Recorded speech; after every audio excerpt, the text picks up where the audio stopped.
Si les Français n'ont qu'une seule baguette, la baguette est rare. Si la baguette est rare, la baguette est précieuse. Mais si les boulangers produisent trop de baguettes, la baguette devient banale. La baguette n'est plus aussi précieuse. C'est l'inflation. Si tous les Français veulent une baguette, mais que le boulanger fabrique la même quantité, le prix de la baguette monte, car la baguette est plus rare. C'est l'inflation par la demande. Si la demande de baguette reste la même, mais que le boulanger a moins de farine pour vendre, le prix de la baguette monte, car la baguette devient plus rare. C'est l'inflation par les coûts de production. Le Français achète une baguette. Le Français mange sa baguette, la vie est belle. Le Français parle de la boulangerie à tous ses amis. Tout le monde court acheter toutes les baguettes. Le boulanger doit planter plus de blé, mais les graines de blé deviennent plus chères.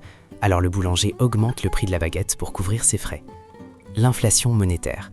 Si la demande de baguettes est la même et que l'offre de baguettes est la même, mais que les Français ont plus de pièces que d'habitude pour acheter la baguette, le prix de la baguette monte, parce que maintenant les pièces ne valent plus autant qu'avant. L'hyperinflation.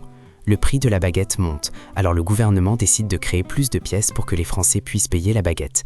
Les Français achètent donc plus de baguettes, mais le prix de la baguette monte encore pour suivre la demande. Alors le gouvernement crée encore plus de pièces, mais le prix de la baguette monte encore pour suivre la demande. Alors le gouvernement crée encore plus de pièces, le prix monte, le gouvernement crée encore plus de pièces. Cela devient ridicule. Finalement, le gouvernement brûle toutes les pièces et commence à fabriquer des cailloux. C'est la nouvelle monnaie. L'inflation n'est pas forcément mauvaise pour le Français. Si la quantité de pièces du Français augmente au même rythme que le prix de la baguette, le Français est content. Si la quantité de pièces du Français augmente, mais que le prix de la baguette reste le même, le Français est riche. Si les pièces du Français restent les mêmes, mais que le prix de la baguette monte, le Français est pauvre, le Français est triste. Le Français, c'est nous tous.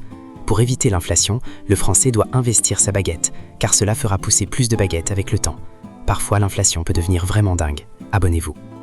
Et vous, qu'est-ce que vous aimeriez que j'explique avec une baguette la prochaine fois ? Donnez-moi vos idées en commentaire et je préparerai la fournée. Abonnez-vous.